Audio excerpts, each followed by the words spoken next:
Right.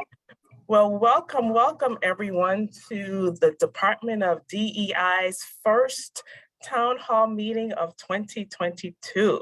We're so happy that you're able to join us today. We've got some great guest speakers that's going to go over some great programming for you. Today's topic is going to be focused on confronting racial covenants. This will be an interactive session, so if you can stay on and join us and participate, your input is so valuable to what we do and what we are hoping to achieve in Monroe County. I'm going to go over just some housekeeping information. So Coleman, next slide, please. So again, this session is being recorded, so just be mindful.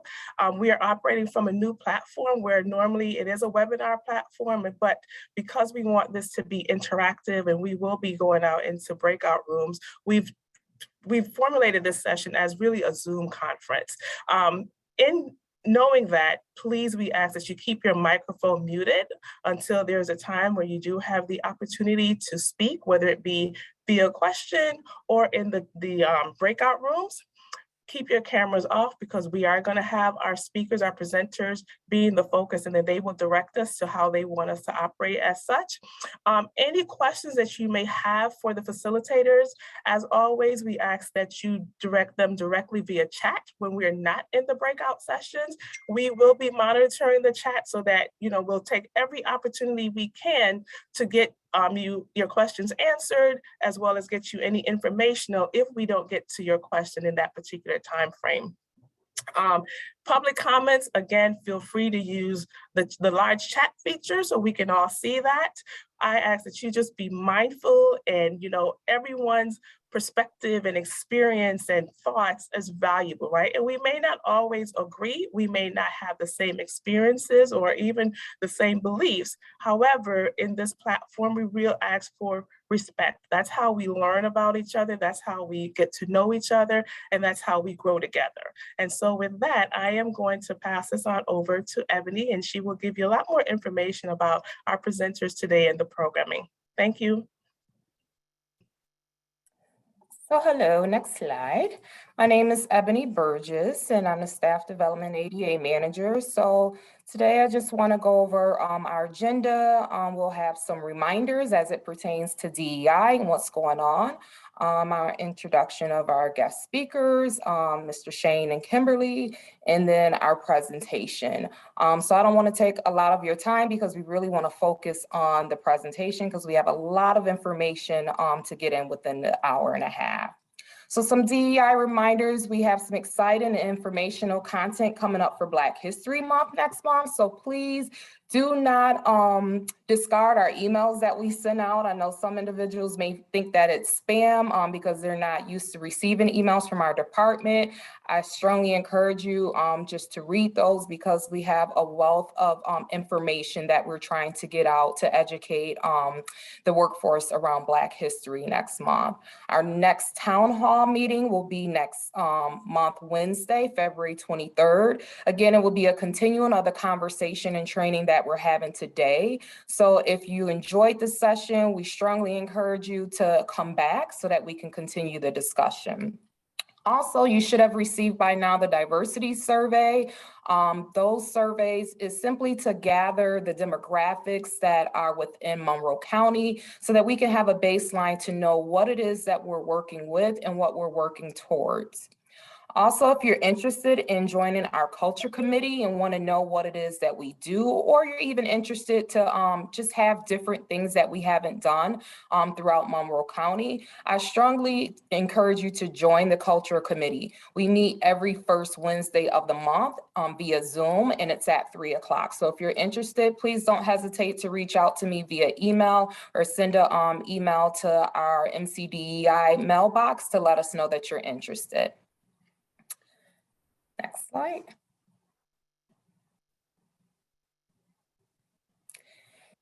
And keeping in touch with us. So if you want to know what's going on within the DEI department, the best way to stay informed is to read your emails because we try to send something out at least every other week. You can stay in touch with us on social media. We have a Facebook account, Monroe County Diversity, Equity, and Inclusion Department. You can phone us. Our number is 753-2400. Like I said, you can email us at mcdei@monroecounty.gov. We have a Twitter account at DDEI Monroe.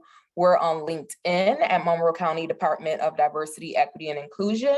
And you can also follow us on YouTube. So any town hall meetings that we have, we record them and you can go back and view them on YouTube. So those are just some ways that you can stay in touch with us.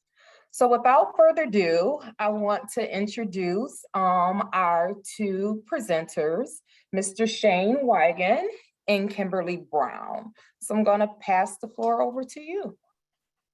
Thank you so much for having us today, Ebony and everyone. It's an honor to be here sharing some of this local history with you. We're both classroom teachers, and my name is Shane Weigand. I teach 4th grade in Rush Henrietta. This year I'm on leave co-leading the Anti-Racist Curriculum Project, which is generously hosted by the Pastone Corporation. We've got an amazing team of teachers that writes curriculum on the local history of racist policies, from enslavement to redlining to racial covenants, and highlights the stories of people of color and their allies, from Austin Stewart to Dr. Walter Cooper and Dr. Alice Young, who have always fought back against racism in our community. Our hope today is to share with you a little bit about our history, some of the root causes in Monroe County that have contributed to some of the inequality and inequity that we see today along demographic lines. And we also want to show you what we're doing with kids in school districts all across Monroe County. At the end, after about us talking for 45, 50 minutes, if you're still able to stay on, we're going to go into some breakout rooms and have some restorative conversations, just like we do with our students, about what this history means, what surprised us, what feelings came up, and what does it mean for us as employees in Monroe County? How does this history inform our work and help us move towards equity and justice? And I'm just so grateful to be joined by one of our amazing teacher leaders, Kimberly Brown, and I'll turn it over to her to introduce herself. Hello, everyone. Just like Shane said, I'm very happy to be here. I'm very honored to be here to share this work with you. I am one of the curriculum writers for the anti-racist curriculum that we share across the districts. I'm also an educator in the Rochester City School District. So I apologize in advance if you hear some background noise around me. I'm in my office, but you know, children are here today. And I'm very excited to get started in presenting this information today. I want to start with this quote from the great James Baldwin. He writes, "Not everything that's faced can be changed, but nothing can be changed until it is faced." And we have a rich history of people in our community facing things that are difficult, from Frederick Douglass with enslavement to Susan B. Anthony with women's rights, to so many people when it came to housing discrimination, and people still today who are facing these issues. And we want to acknowledge this is a hard conversation. We're going to share some truths and facts about our history that might be a little hard to understand or to hear or accept, and yet are so important for us to get at. And as we unpack today and as we explore these through our slides, we want to invite folks to agree to these group norms of just speaking our truth, staying engaged, expect to be a little uncomfortable, be aware of your intent and knowing your impact, accept and expect non-closure, maintain that learner stance, and just be curious, be open today. Let's be respectful. And that's our goal for kind of sticking together and holding each other accountable as we have these talks and helping us move forward. So we also want to start with a couple of definitions first to help us kind of center ourselves and think about some language to help describe not people, but actions that people and policies have made in our community. And Kimberly's going to walk us through some of these. And the first one is a phrase I'm pretty sure everyone's heard a lot lately, and it's anti-racist. And we wanted to connect this right here to our own community. So we know it is a common term, but anti-racist, the way we see it, is believing and acting as if racial groups are equal and then actively resisting racism. And the image that you see there is a local person who was actually enslaved in Sodus, New York, Mr. Austin Stewart, and he demonstrated anti-racist actions when he fought against slavery by seeking his own freedom and helping enslaved Black people to escape freedom as well. The opposite of that might be Colonel Rochester, who helped found Rochester, where many of you are sitting right now, with the sale of enslaved people whom he used to help build this land. He brought 13 enslaved people with him to this community to help settle it. And in those moments, he demonstrated action that believed that something was wrong with people of color or something that was worse about that racial group. And so again, not just saying that he is a racist, but we're just trying to look at his actions in this moment and invite you to be curious about that. And here's another one. So talking about racist and the definition of that and connecting it back to our community, a lot of people may not know that our county was named after him. Monroe County was named after James Monroe, and he was the 5th president of the United States. And he fought in the American Revolution, and what many people probably don't realize is that he enslaved as many as 250 people in his lifetime. Another term is racist policy. We'll talk about this a lot. A policy that creates inequity, right? These can be written or unwritten laws and rules. Like, for example, in New York State, it was voted to be the law that slavery be allowed until 1827. And over half of New York State senators and assembly members were people who enslaved human beings in New York State.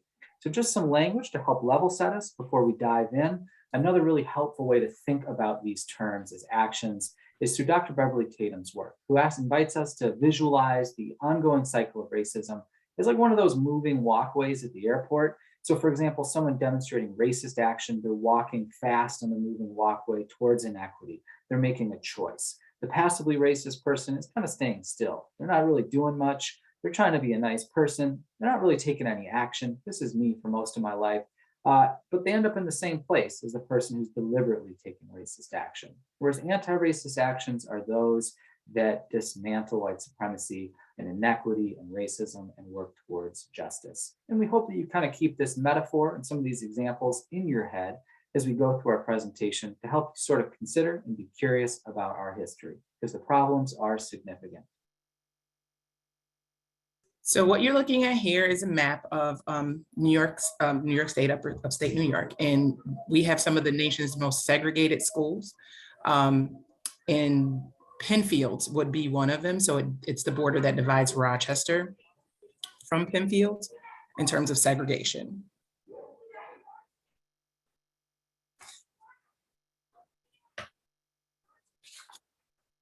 And what you see, incredibly segregated by demographics. You can see our suburbs are predominantly white, especially the inner city and sort of northwest part of Rochester is where predominantly Black and brown folks live. And I really want to highlight that stark divide just right there in person before we get going into some of the whys. And then according to the Act, Rochester Hard Facts report by almost every metric, there's a significant inequality between white and Black and Latinx folks in our region, from education to poverty to home ownership. And this is what we focus on in our curriculum with students, is helping them to understand these inequalities and discover them right here in our own community. And this is the same nationally. Even with things like the Fair Housing Act in 1968, the gap between white and Black home ownership is significant. There's an almost 10 times difference in wealth that the average Black family has in our country compared to the average white. And those facts, according to Act Rochester, hold true for our community. So we're back to this quote, and this is a quote that we'll use throughout our presentation to kind of center ourselves with this information. Not everything that is faced can be changed, but nothing can be changed until it's faced.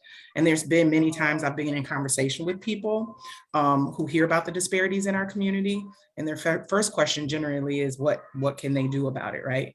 So that's why we love this quote, because you can't do anything. I mean, you can't change anything if you don't do anything. People of color have been facing and fighting these hard facts in history for centuries. So this presentation will not only tell the story of segregation in our community, it'll also highlight those that spoke out and pushed for change so we can join them in their struggles. So this here is people, like I said, people have been fighting for a very long time to make these changes to level the playing field, if you will. So what you see here is Mr. Howard Cole, and this isn't hidden history. There's always been leaders of color in Rochester who've recognized and fought against housing discrimination. Howard Coles was an editor of the Frederick Douglass Voice Black newspaper in Rochester, New York. And he did a study on the ways that people of color were mistreated when they moved to Rochester. And in his report, he stated that there are numerous apartments and houses which people of color cannot rent because certain big real estate agencies set the example of refusing to rent to Black people. And all of this information is accessible. Here you have in 1946, Reverend Charles Brody from Mount Olivet Baptist Church. He's talked about facing the housing situation in Rochester, telling the Democrat Chronicle that only 2 areas have been gracefully made available for him. And in any attempt to move out of the Black ghetto, attempt is made with opposition. That opposition wasn't just from real estate firms. It was actually rooted in national policy. And in a minute, we're going to talk about how Monroe County's legislature also helped enforce these racist policies and created some of their own. But it began and was codified with the National Housing Act of 1934. Franklin Roosevelt, former governor of New York State, as president, signed into law one of the most influential policies. It helped America get out of the Great Depression. It created the 30-year FHA mortgage. It led to over $119 billion in federal mortgage insurance to benefit over 35 million families. But unfortunately, this policy was exclusively for white folks, and maps were created to help ensure the security of these loans and to create segregation across our country. Written right into this policy, it explicitly said that if these federal loans were going to be given to someone or into a neighborhood, the neighborhood had to be stable by having occupants of the same social and racial classes. The federal government also tried to ensure that racial covenants or deed restrictions prohibiting the occupancy of properties except by the race for which they are intended should be put on all new homes if that home was going to be able to get federal insurance to help purchase it. Or even highways. We all here know about Rochester's Inner Loop and 490, and those were constructed in the 50s and early 60s, and in part were able to get their federal financing because they followed these policies that explicitly said high-speed traffic arteries and wide street parkways should be used to prevent the expansion of inharmonious racial groups. And you can see the Inner Loop here cutting off the predominantly African-American Clarissa Street neighborhood or Cornhill, or the 7th Ward Baden-Ormond area. It even went so far in this federal policy to say that school segregation was something that made an area better than another and worthy of federal investment. If Black pupils were attending a predominantly white school, it would lower the federal mortgage ratings for that neighborhood and lead to a decreased incentive to move into those places. In order to enforce this, one of the tools, just one of them, was something called redlining. The federal government made maps of almost every city in the United States. Here's Rochester and Monroe County's map, rating neighborhoods based on race and class. Green and blue meaning best or most desirable because they were 100% white, middle, upper middle class. Yellow meant declining, maybe lower class white folks. They could still get an FHA mortgage, but maybe not as good of an interest rate. And red meant hazardous. If poor or people of color lived in those neighborhoods, and this is Clinton, Joseph, Hudson Avenue, the Josana area of Rochester, and that Clarissa Street, Cornhill, Plymouth Exchange neighborhoods of the city. Here's an actual area description from the federal government in the 1930s. This is Cornhill. Notice it was rated red, hazardous, because it was 75% Black and 10% foreign. Or we can compare Northwest Irondequoit, which was rated green or best because it was 0% Black and 0% foreign. And notice the 7th Ward. This is the 1930s. Remember, eugenics is huge. George Eastman, Kodak, during this period of time, he's the biggest funder of the American Eugenics Society.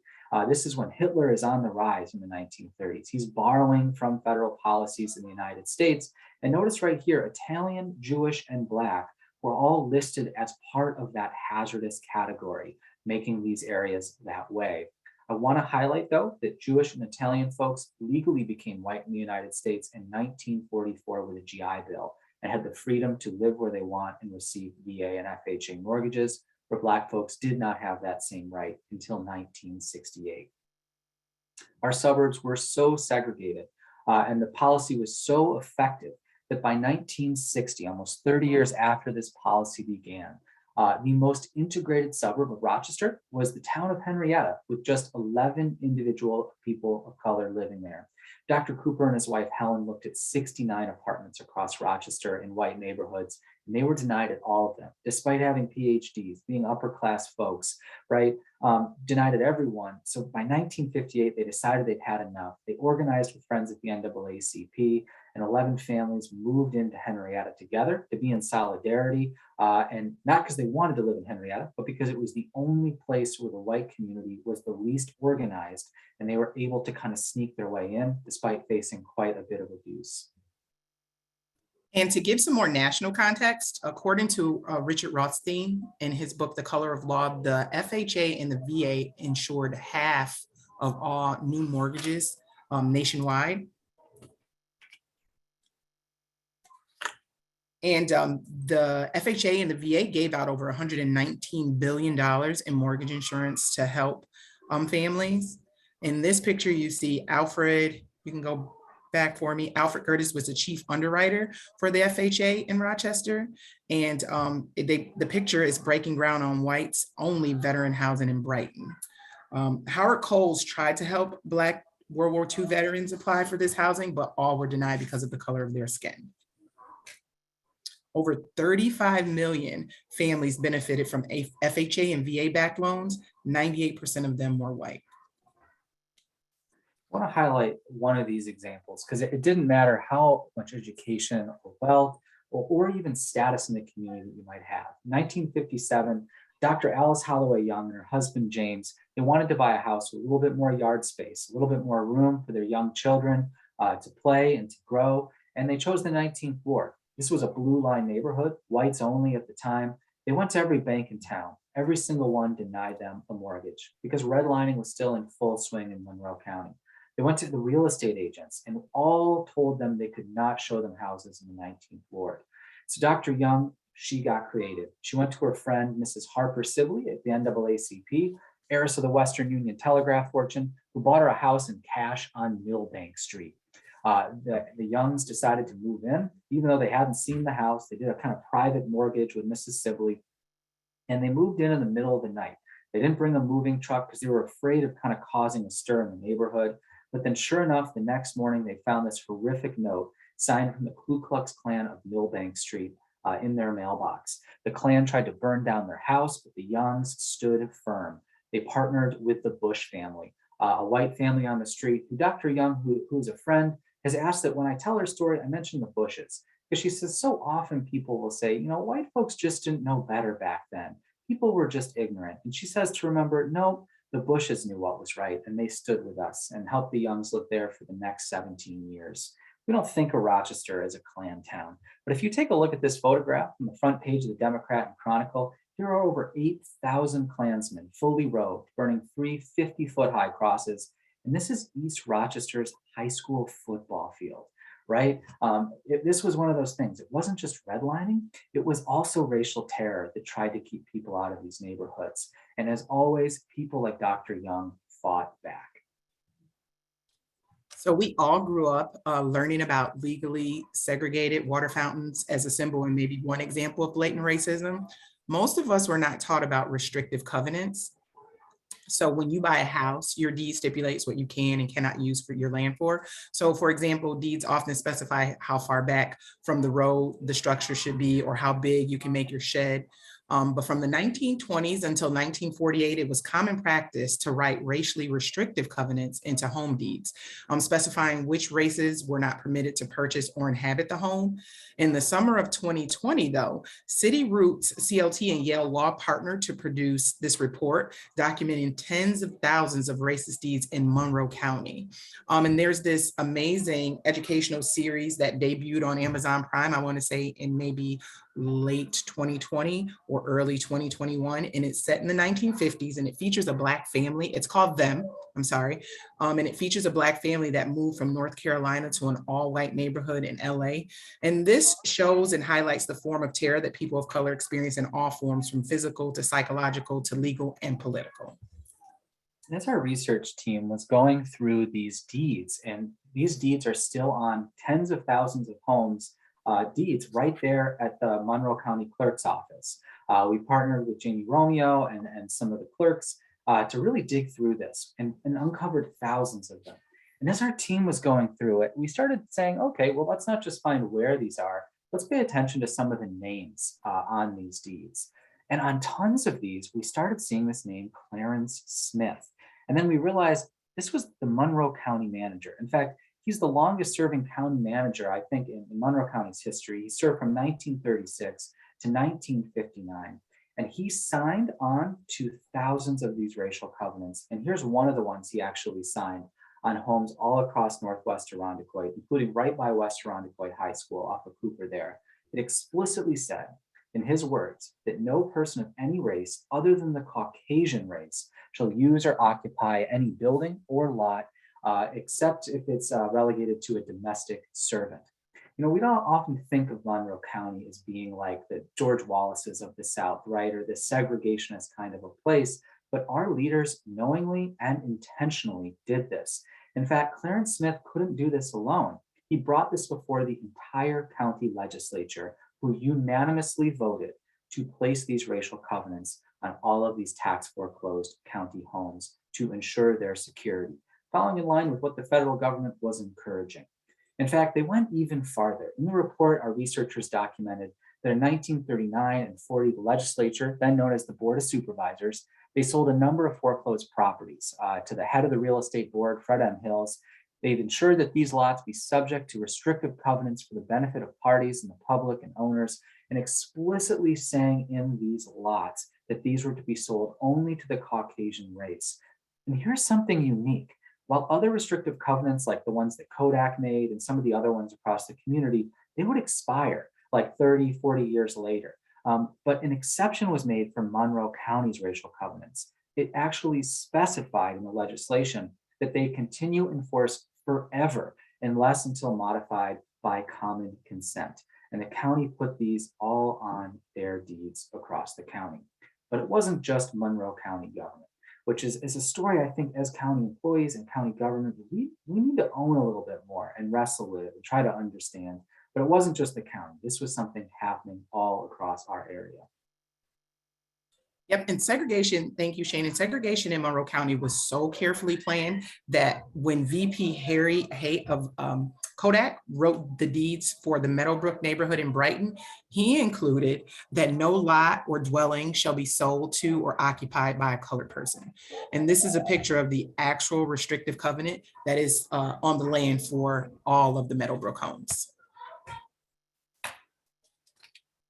And it doesn't stop there. The Catholic Church also participated in these racist deeds with Bishop O'Hearn and the Rochester Diocese placing covenants on churches like the St. James Church and Irondequoit. And when we say it was all of Monroe County schools got involved too. So in 1941, the school board of Gates Central School District voted to place this whites only clause on the land under their school number 4, that the land could never be used by members of any race except the Caucasian race. It wasn't just Ruby Bridges in the South. Like, this is school boards in Monroe County voting to make their schools legally enforceably whites only. This was all throughout Greece. Notice Italians, sometimes Jewish people, were listed as being excluded on these tracts. Those did not apply to Jewish and Italian folks, though, after 1944. These were all throughout Pittsburgh. Notice the Democrat and Chronicle advertising these rigid restrictions for this huge Pittsburgh neighborhood on East Avenue. And Irondequoit, hundreds and thousands of these were built by Grafton Johnson, one of which was agreed to by the founder of Wegmans Food Markets, Walter Wegman. He and his wife both agreed to this racist deed. When it expired, they intentionally went back and re-upped the racial clause to make sure their home in Northwest Irondequoit could never be sold to a person of color. They were able to kind of build their wealth in their grocery store chain, right? And borrowing the equity from this home. It was also people like the head of the Builders Association, the head of the real estate board, that put hundreds of these across the county. It wasn't just a fringe group of people. These were the leaders of Rochester, the county government, Kodak, the head of the builders, the head of the realtors, even the head of the Rochester Bar Association put these on the homes he and his firm built, signed his name to it, and helped encourage other law firms and real estate agents to put these on all of their properties. But as always, people of color fought back. People like Judge Reuben Davis, who writes, "My wife and I were looking for a house. It was 1958, someone we liked on 135 Elmdorf Ave in Rochester. It was just a block or so west of Genesee." He writes, "I'd say there were probably 4 Black families that lived anywhere west of Genesee at the time. And the owner refused to sell to us because we were Black. There was a restrictive covenant in the deed that these houses, when built, were not to be sold to people of color or to Italians. Here's the actual advertisement from Nothnagel in the year that he bought his home. Nothnagel helped enforce this racial covenant, but Judge Davis was not going to be stopped. He writes, I was active in the NAACP, so a white friend bought the house and transferred it to me. We had to go through those kinds of devious methods in order to find housing at the time. And he describes that even for people of means like himself, he was Rochester's second Black lawyer, our first Black judge. It was the same in almost every community across Monroe County. Incredibly difficult to make your way into these spaces. And so it's really important to emphasize that Black people in Rochester have always fought racist policy, like the judge. And here are all the known covenants that have been found so far in the microfilm at the county clerk's office. You can see on the left there all of the cities right here in Monroe County. You can go online actually through the report and you can explore and see if these are in your neighborhood. Researchers at RIT and U of R are still looking, and we continue to find racial covenants every month. We estimate there are another 10,000 to 20,000 covenants yet to be found. And there's a lot that we can do that we haven't yet done in Monroe County. In some places like in Suffolk and Nassau County, the real estate board recently teamed up with county government and legislators to pass a bill to make it easier to actually remove these racial covenants or change the language to put statements of welcome on the thousands of homes down there in Long Island that have these whites only clauses. This is something that we could do in Monroe County. The local Monroe County Bar Association has actually created a page on their website and is offering support for people who have these racial covenants on their home to do something about them. In Kodak's Meadowbrook neighborhood, a group of neighbors organized to remove the deed. They actually didn't remove the deed, they added something to their deed saying that it was void, the racist part, and that they put an anti-racist statement of welcome. So there's a lot that we can do when it comes to these sort of deeds, but there's still a lot more to understand about this story. It wasn't just racial covenants. It was also what was happening in our schools, our government buildings, and businesses across the area. These images are really hard to look at, but they speak to the culture in Monroe County from the 20s up through the 1960s, where often every single winter and spring, big fundraisers would be put on called blackface minstrel shows, where students, parents, executives, legislatures would dress up in blackface and they would perform on stage these incredibly racist shows that had explicit main characters called N-men, like a Jim Crow character was common in every show, a Jim C-O-O-N character, a Mr. Bones character. They would dance and sing, mock the intelligence of people of color, and they would also send a really clear message of hate and a message to children and the community about who was welcome in which communities and who was welcome in which schools. These were happening though in Rochester back in the 1800s, and Frederick Douglass referred to those who participated as the filthy scum of white society. So, I mean, this was something that Rochester had long been doing. This is actually the front page of the paper, Honeyway Falls Elementary School, 1960. Kodak and GM's executives would put on annual shows. They proudly would publish these in their newspapers and magazines. The Democrat and Chronicle ran regular articles celebrating these racist shows. Here's school number 5 in RCSD, or Greece Central Schools, where the teachers proudly quoted as saying that it's not just grownups who can blacken their faces. Pittsburgh Catholic Church would partner with the Pittsburgh Town Hall, and every year they put on their blackface show to fundraise for the parish right at the town hall. Brighton High School would have its annual Licorice Lights performance right on their school stage. Aquinas, Allendale, and Memorial Art Gallery would partner up every year to put on their blackface show. The Locust Club would have its annual blackface show for police officers, but as always, people of color fought back. Absolutely, and the NAACP spoke out against these shows in a campaign led by Quentin Primo dating back to the early 1950s. They sent letters to schools all across the county and wrote letters to the editor like this one above that you see that said blackface minstrel shows should be banned from all public and private schools, churches, and public buildings. To do otherwise will cripple permanently the attitudes of all white youth involved in these community accepted shows toward all of the dark-skinned people of the world. What's fascinating about Reverend Primo, he's head of the NAACP. He decides to buy a house and integrate the town of Irondequoit. 100 neighbors sign a petition demanding that he not get his home. The bishop of the Episcopalian Church intercedes on his behalf. He makes it into the neighborhood, and his kids are exposed to these blackface shows in East Irondequoit schools. And he starts talking to his friends, and that's how they organized this campaign that wasn't successful until 1968, after the assassination of Dr. King. Activists like Primo and Young and Cooper and so many others, they kept agitating. And when the local legislatures and councils wouldn't listen, they went to the state. Governor Harriman responded with a report, the New York State Commission Against Discrimination in 1958. It gives us some more of the scale of the impact of policies like redlining, covenants, and these racist shows that were happening. And Kimberly's going to walk us through a few of some of these really terrifying statistics. So the report said that 80% of people of color in Monroe County lived in the red line 3rd and 7th wards, all information that you can access online. And in the red line 7th and 3rd ward, 30% of all the units had no running water. So these were very, very poor conditions. Furthermore, no person of color in Monroe County was given an FHA or VA loan for a mortgage in any new suburban development. So they were forced to live in these ghettos or slums, if you will. And the majority of suburban development in Monroe County happened between the late 30s and 60s. So no person of color would have received an FHA or VA loan to help them buy one of these new government subsidized homes. And this information can be found in this publication, Negroes in 5 New York cities. Constance Mitchell, who became the first county legislator of color and really the first elected official of color anywhere in Monroe County, she ran because of the redlining, the horrible housing conditions, and the incredible overcrowding that the thousands of Black folks who were moving to Rochester from the South.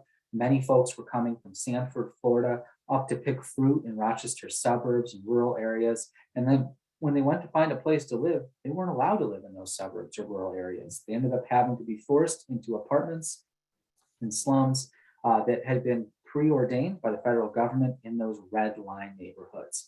Connie Mitchell lived over off of Gregg Street. She was furious at what was happening. She decided to run. She described why she ran for office because she said, we were living in a community bursting at the seams. There wasn't open housing. When John and I bought our house in Gregg Street, the agent told us, I can't show you houses west of Jefferson Avenue. They're not open to Black people. So we were confined from Jefferson Avenue back to the river to look for a place to live on the west side of the city.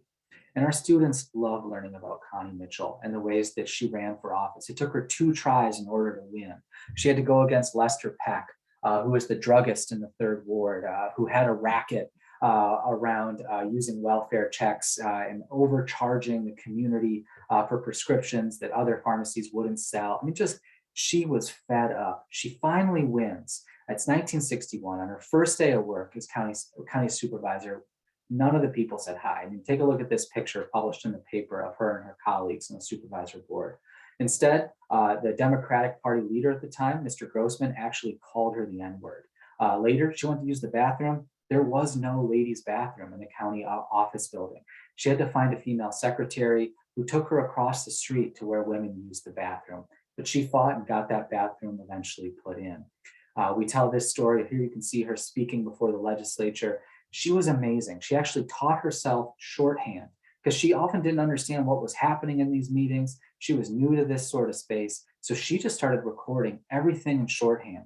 And then she'd invite Dr. Knox, Dr. Cooper, David Anderson, Mildred Johnson, so many folks across the community. They'd come to her living room, they'd put on some coffee, and they would study the notes and the minutes. And then people of color started showing up to these county meetings, and they started speaking. They started supporting policies that fought back of some of the explicit racism like covenants that the county was doing and that was going on, and led to some significant changes in our community. Ronald Good was the next Black person to be elected from the 7th Ward to the County Board of Supervisors, and also carried on some of that legacy, and was, I think, the first Black person to be voted on to the City Council of Rochester. I also want to highlight that violence was something that people faced when they made it out of these red line neighborhoods. I talked a little bit about Dr. Young and the Klan, but it wasn't just her. Here's 1964, Dr. Thomas and Ermina Bias. They buy a home in West Irondequoit. They had rocks and bricks thrown through their living room windows. They were forced to sell their home, and they ended up moving to Henrietta to join the Coopers. but not before having to sue the developer of Gatehouse Trail where they bought their home, who refused to sell them a home because of their skin color. They had to go all the way up to New York State, eventually winning the right just to live in a home. Ellen Stubbs in 1963 helped integrate the town of Greece. She had a white friend who made the same amount as her. They went on the same day. The white friend was given 5 different houses that she could purchase at this home in Long Pond Road. Ellen Stubbs was told, sorry, there's just nothing available. Clear discrimination, they sued, and she was successfully able to purchase that home. There are countless stories like Ellen Stubbs, the Biases, the Primos, the Youngs, and the Coopers of people fighting back and trying to create that change, despite the overwhelming obstacles. Absolutely. And then we talk about urban renewal and slum clearance in the 3rd and 7th wards, which led to huge problems for people of color in Rochester.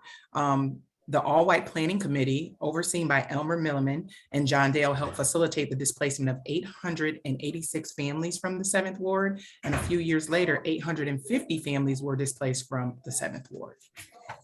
Constance Mitchell actually used her power to try to make sure that the displacement in the 3rd ward, which happened second, that families received at least some type of cash payment or some type of support in being relocated for housing.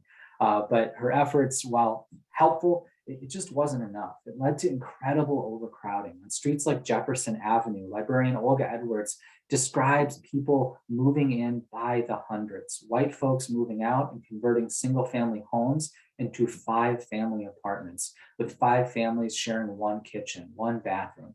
Of course, this led to problems because people couldn't live anywhere else. They were stuck there. And the county and the city had a choice. Are we going to fund fair housing? Are we going to fund inclusion and equity? Or should we fund public safety? And they dramatically increased the numbers of the local sheriff's office and police department and started a policy of containment in these neighborhoods. And this led to friction. One of countless examples is Rufus Farewell, pictured seated in a wheelchair on the right. He was locking up his gas station on Plymouth and Columbia, and the officers thought he was robbing it because how could a Black person have a gas station? He was arrested and while cuffed, was brutally beaten within an inch of his life. He decided he was going to fight back. He joined the Reverend Gibson from Memorial AME Church on the steps of City Hall, where they led a vigil, a prayer protest with hundreds of folks demanding justice for Farewell. In fact, Malcolm X actually came to town in response to some of these events that were happening, like Farewell, in the early 1960s. It led to a police accountability board being created in the early 60s, but it was really just, it was too much. As migrants continued to move north to Rochester from the south, the overcrowding and displacement led to huge problems. Carolyn Vaca described that in 1964, Rochester had a riot, or what many have called a rebellion or uprising, that was caused by the displacement from urban renewal, the lack of running water and the forced conditions because of redlining, as well as those instances of police brutality. It lasted for 3 days. 1,000 people were arrested.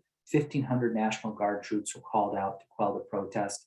It was sometimes violent, sometimes nonviolent, but left our community forever changed. This also directly connected with schools and school segregation. You remember Gates had a whites only clause under its schools, right? All of our suburbs were almost 100% white in their school districts in the early 50s and 60s. And same with the city schools. Outside of red line neighborhoods, schools were predominantly white. Take a look at the red line school number 9, 90% Black, or school 3, 95% Black, school 4, 92% Black. This was made by the city school district. And people like Dr. Cooper sued successfully. And after 10 years, not to mention Brown versus Board, RCSD finally chose to integrate in 1971, just its high schools. And white parents erupted. You all know the protests and just brutality that Black children like Elizabeth Eckford faced down south. The same thing happened in Rochester. This is Charlotte High School. You can see the Democrat and Chronicle reporting how tensions developed at the high school after 3 Black girls were cut by flying glass on a bus that was stoned, just because these girls were trying to get an equal and integrated education at what had been a whites-only school. You can see mobs of parents like this one, over 1,000 white folks walking down Main Street in protest. Justin Murphy, who's been a good friend to our project, the Democrat and Chronicle, is actually publishing a book on these events around school integration and the incredible blowback to it. These white parents were successful. And a year later, the city school district abandoned its integration plan, and the suburbs held firm in making it very difficult for folks to move into those neighborhoods. But people like James Beard and the Black Student Union, they actually would organize at these schools. This is the Black Student Union at Charlotte. They organized for safety, to protect themselves, to demand an integrated education. Black parents would bring lawn chairs and sit outside the school just to keep watch because of the terror that was happening, the rocks and stones that were a daily occurrence for so many of these kids just trying to get an education. And the final thing we want to talk about is exclusionary zoning. This is one of the biggest barriers currently to people of color being able to make their way into the suburbs at higher rates. Of course, it is legal to move into Rochester suburbs. They cannot discriminate based on race any longer after the '68 Fair Housing Act, but it is 100% legal to discriminate based on class and income. And all of Rochester's suburbs have chosen to do this. Whites-only zoning boards in the 60s and early 70s responded to civil rights and these laws by enacting harsh, racially motivated exclusionary zoning policies. And here's a way to kind of think about it. Yeah, so the map here shows, and the one on the next slide as well, it shows the areas in which only single family homes are allowed. So that would be the blue, and then the areas in which more affordable dwellings such as duplexes, triplexes, and apartments are allowed, which are in red. So according to Dr. Stu Jordan at University of Rochester, the land area on which the town government allows residences, 87.92% is reserved for single family homes. So why can't Monroe County's lower income households find places to live in Brighton?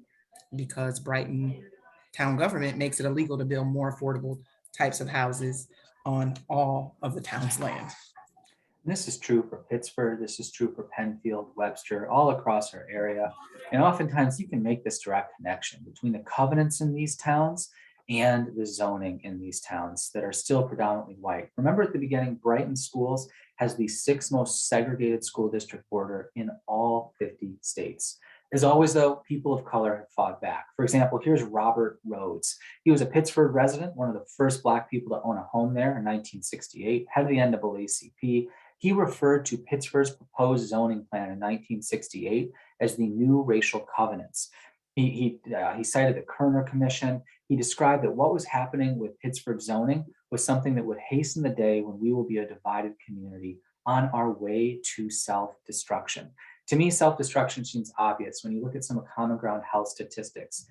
We know, according to Common Ground Health, that a child born in Pittsburgh is expected to live 9 years longer than a child born in the redlined, predominantly Black 14608 neighborhood or that 3rd ward. So we see these startling gaps that are linked to past and present policies that have led to some of the greatest amounts of segregation across our country, with Penfield schools and Rochester having the single most segregating school district border by race and class in all 50 states. When you look at the map of where people live in our community, it is a community divided. Unless we choose to live up to these great words from James Baldwin that we started with, who writes that not everything that is faced can be changed, but nothing can be changed until it is faced. And it's our hope that in looking at some of these root causes and facing some of them, that we might all here today have the courage to face the racial injustice in our community, like Austin Stewart did when he fought enslavement, like Howard Coles did when he used his newspaper to call out redlining in the Democrat and Chronicle Woman, or the ways that Dr. Alice Young did in fighting against the Ku Klux Klan, or Dr. Cooper in integrating Henrietta with Helen, or the ways that people like Robert Rhodes challenged zoning, or Judge Davis fought back against racial covenants. We have this rich history of people standing up to injustice. And we have this scary history of our community, our government, our leaders enforcing and creating racist policies to separate and divide. And we have a choice in how we move forward to face this and to work towards change, to do this hard and necessary work. And it's our hope that folks like yourself who have some of the power to make these changes will take that opportunity to respond. But we know that we can't do this alone. It must be something that we do together. And we'd like to just introduce us to our next sort of piece of thinking through what it means to take that step in the opposite direction towards anti-racist action, towards anti-racist policy, in our community. So Kimberly's going to walk us through a few group norms, introduce us to some questions.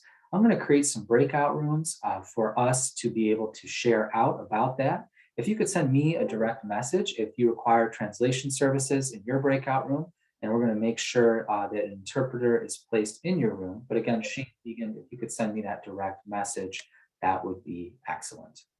All right.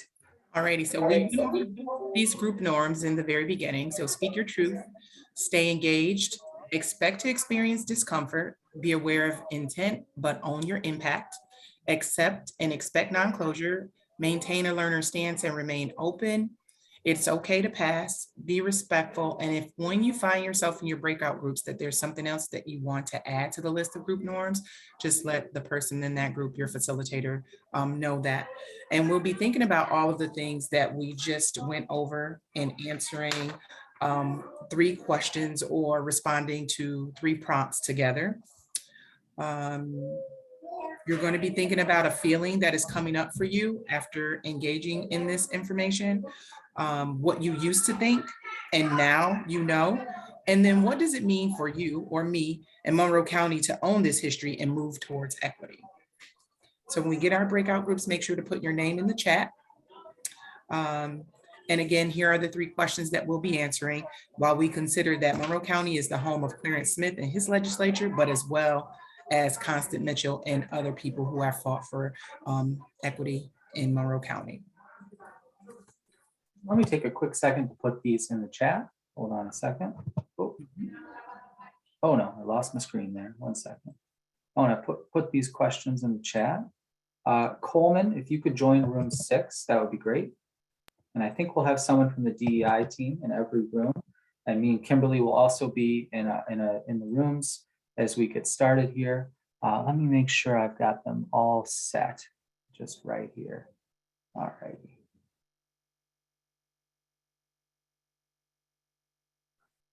Thank you for your patience.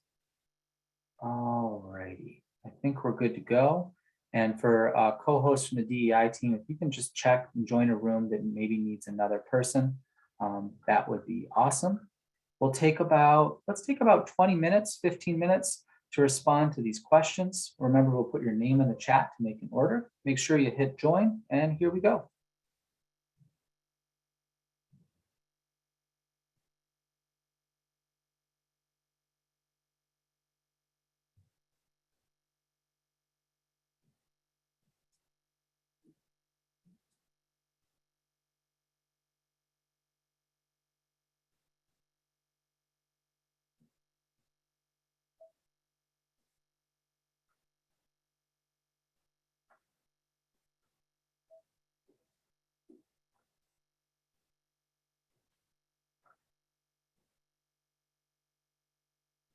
Just make sure you hit join for your breakout room.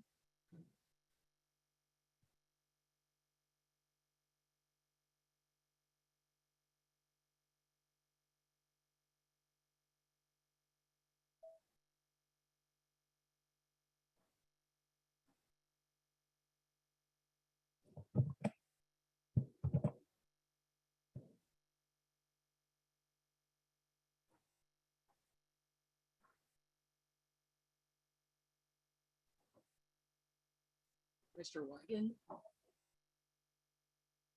All right. Are folks able to join the breakout that are up here?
So I want to apologize if you got cut off in your discussion.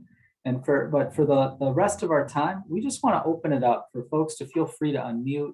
I think you're welcome to turn your screen on if you want at this point.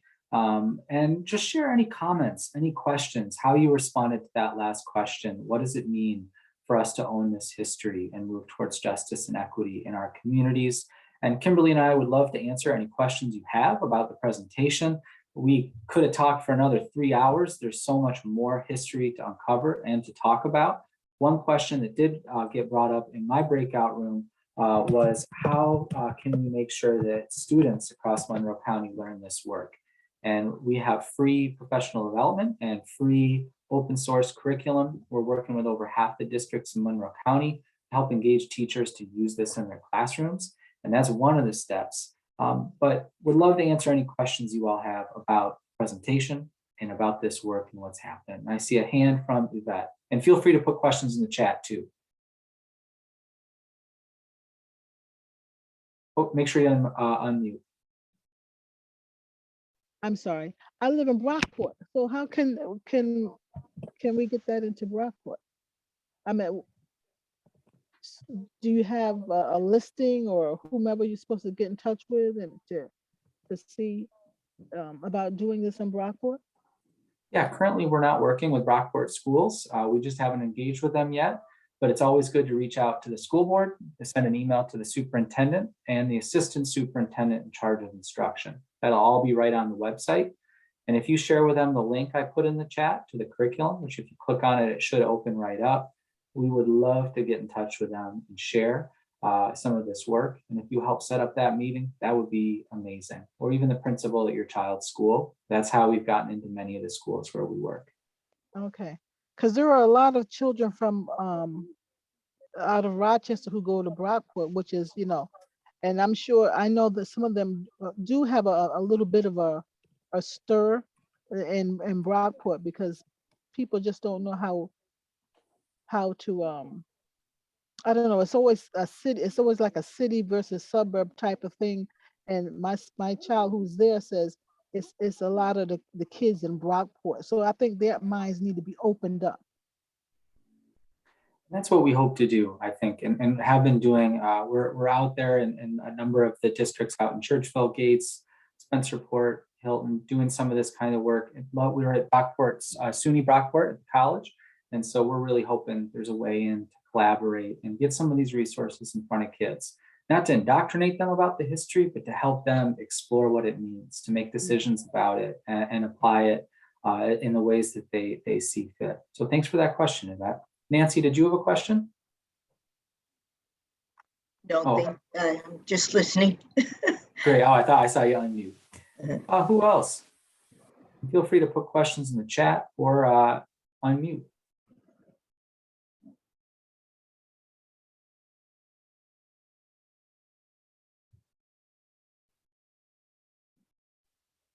I think the PTA is a good way to go as well. Absolutely. We do a lot of presentations at PTAs. So you could always invite me and Kimberly to come and we'll speak to your PTA, tell them more, not just the history. Today we geared it towards county government, but we'd love to come in to a PTA. We do that all the time. So please reach out. Our emails are in that curriculum link that I shared, but I'll also throw my email in the chat too. I do have a question. I'm not quite sure what your role is.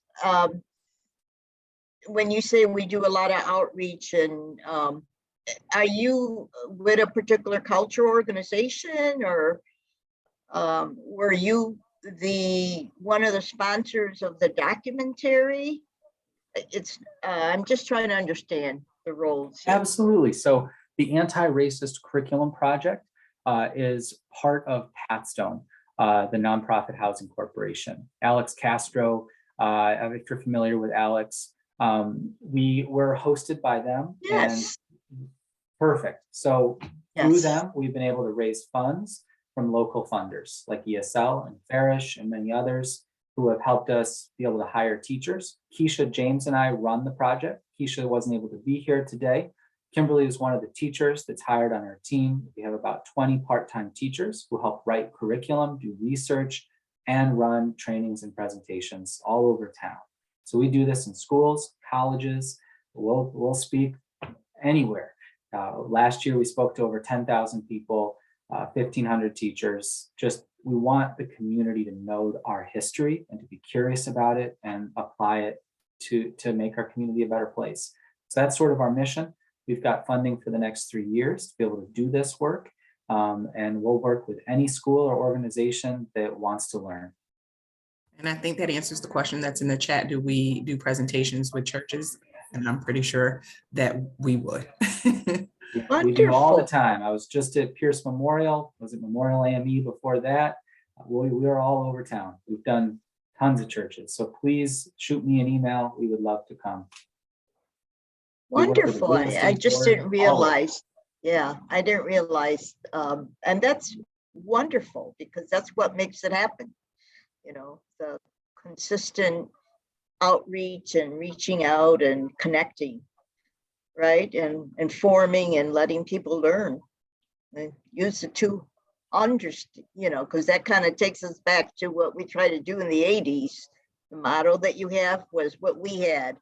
And it was very effective because a lot of people put in their time and energy to develop those supplements for Puerto Rico, Cuba, Santo Domingo. There was a fourth, which I can't recall, but also the Afro-American supplements that were also created. And that was during the 80s from the perspective of policymakers, I'd say, school board, to incorporate the history in that that was lacking. So, yeah. Wow, this is wonderful. Well, thank you so much, Nancy. I really appreciate that. And I do want to just say, Nancy is in our 5th grade curriculum that we just finished on the Latino civil rights movement in Rochester, an incredible role that folks like Nancy and her sister and friends played. This is living history. Dr. Young, Dr. Cooper, so many of the people in the presentation are still doing this justice work in our community. Some of that work, the Puerto Rican supplement, we actually use that Henry Padron helped write. He works at Hippocampal Books. He's on our team. Yes. Kimberly and I actually worked on that curriculum all summer together. So it's really amazing how rich our local history is, but also how much we have to learn. And this isn't just for kids, right? Like for us as adults, for you as county employees, what can we learn from the courage, from the example, from the strategies that people used, or understanding the role county government has played both for good and for bad when it comes to our history? I think to really love a place, we have to love it enough to look at the hard parts like Clarence Smith and the racial covenants, and the good parts like the great work that's going on right now. That matters, right? And we can hold that tension and explore it and move it forward. And in our group, we talked a lot about also, like you said, kind of owning history, knowing that these things are right here in our own backyard, right? That we have a rich history right here in Monroe County and in Rochester, because oftentimes in schools, we learn about the greats, right? Not taking anything away from them, but we have people right here in Rochester who have and still do fight for these things that we need and make these changes. So that's the amazing part of it. And that was one of the things that really drew me to and made me dedicate myself to this project, is to know this is where I live, this is where I'm from. So to be able to have that information, I think it gives a different motivation. Also in the chat, I'll put the slides from today's presentation if you want to look a little closer. There's a lot of different versions of this talk, but here's one in the chat. What other questions do people have or comments? There was a comment in the chat that said that I think some people are still not comfortable addressing racism, segregation, and history. So thanks for this platform. So that was one of the comments in the chat. Yeah, thanks for reading that. I think that's really true. We didn't learn how to do this, many of us. For me, I grew up in Webster. I never had a Black teacher. I sat by like 3 Black students my entire 12 years of school. Like I never had a conversation about race unless it was about Martin Luther King in the South, right? Like there was no comfort, no teaching in how to have these conversations, how to disagree, how to be curious about this stuff. And that's what we tried to model today. Having these conversations in the context of history, primary sources, even having group norms, taking turns when we talk about it. Our breakout room, folks really shared. We took turns. We tried to listen to each other to understand. I think that matters. And I think that's something we need to do at home, in our schools, and in our jobs if we're going to move forward with this kind of work. What other comments or questions?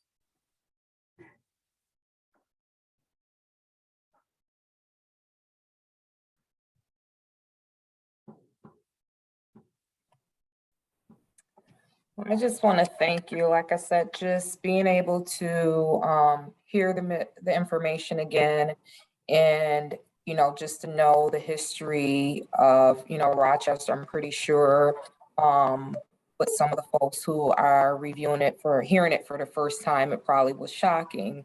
But just to know that we had courageous folks here within our county that were fighting for equity and still are fighting today. So it's great for you to bring awareness around it, and we'll have a continuing of this conversation for next month. And I hope all who were able to join us today, that they will come back next month, for that conversation. And on that note, we are going to. I think we got one more question, Ebony, in the chat and a hand raised. Do we have time? Yes. Great. The question I saw in the chat was, how do we combat redlining today? Some of it is we got to call it out when we see it. Five Star Bank got caught in 2015. They were fined over $1 million, it's my understanding, by the state for creating new redlining maps in places like Rochester. That matters, holding that stuff accountable. But I think the new redlining is often the zoning codes that are in all of our towns that make it so that affordable housing and apartments can't be built, that make it so that people are priced out. I think the lack of access to transportation in our community, I mean, it's almost impossible to get around if you don't have a car, unless you live in a few select spots. That kind of stuff matters, right? Creating the political will to make a more equitable society where folks have choice in where they live and work and play. To me, that's part of some of those solutions. I think the other way that we combat it is we continue to look at policies to solve it. The county was part of the RAISE Commission that came out with the city last year. Adam Bello and Mayor Warren helped put that together with Mayor Johnson. There's some amazing recommendations, including our curriculum in that report, and adjusting exclusionary zoning. Greenlining is another really important piece of this. So there's a lot going on that can happen, and a lot of work has been done. We know what the solutions are. So much time has been spent into documenting them. We have to execute those solutions and build that will. I saw a hand from Matthew though, too. No, I was going to read that question to you from the chat. Oh, perfect. Great. Kimberly, do you have any thoughts on that question? No, I think you pretty much addressed it. It's now just holding, when you see it, holding those accountable for it. And then also just doing additional research to see what you can do to combat it, right? It's one thing to call it out, but then taking it a step further to see what can you do if there is any legal repercussions, if there's any organizations you can connect to that can help support you in your effort to not have those things happen. I would say that would be the next step, right? Because it's one thing to call it out, but then now what do I do? Because you can talk about it till you're blue in the face. And a lot of people don't know what to do. So find people who can support you, organizations who can support you in taking the action so that these things aren't happening. That's huge. And thinking about it from that policy perspective, right? I remember a student of mine about 10 years ago asking me, we're talking all about civic action and voting and the town board and the county legislature, because we wrote a bunch of letters to Adam Bello to ask, or Cheryl Denolfo at the time. So we wanted her to change the name of Monroe County. My fourth graders, that was like their plan, because they didn't like that James Monroe was an enslaver. So I was like, sure, whatever you want to do, kids. So they wrote the letters. They didn't get a response, unfortunately. And then they were like, wait, have you ever gone to a county legislature meeting, Mr. Weigand? And I was like, no. And I was like, man, like, we got to show up to these things, right? I go to my city council meetings. I try to go to school board meetings. I try to show up to these different things and speak up when there's something that's happening. I think we forget to do that, right? But taking our kids to those things, it matters. So thank you so much for having us. And it's a real honor. Please reach out with any more questions, and we'll be back next month to take a little deeper dive into this history and really explore it more and what we can do about it. So thank you, Ebony, so much for having us, and everyone. Have an awesome rest of your day. Did you have any last thoughts there, Ebony or Matthew? Great job, yourself and Yvette. Wonderful. And everyone else. If I could just say something. So one of the things that's definitely clear was that the redlining was about denying access. And so I'm just challenging everyone here today in your departments and the work we do, think about how we ensure that access is available not only to our workforce, but as well as our constituents when they come into us, whether it be for services, whether it be for hiring, making sure that we widen our lens and think, okay, are our systems, are our processes, do they engage and allow for access? So that's just my charge. And I just thank you guys all for participating and being with us. And thank you, Shane and Kimberly. Thank you all. This is very interesting. Thank you. Thank you. You need to be commended. Good job. Nancy, how can I get in touch with you? I would love to connect. Does email work for you, Nancy? I'm here at the county. Okay, I Here gotta at find that the, email. Public safety. All right, perfect. Send me an email. I'm gonna reach out. Yes. All right. Thank you, Shane. Thank you, Kimberly. I appreciate it. We appreciate it. Thank you. Have a good one, everyone. Yeah. Bye now.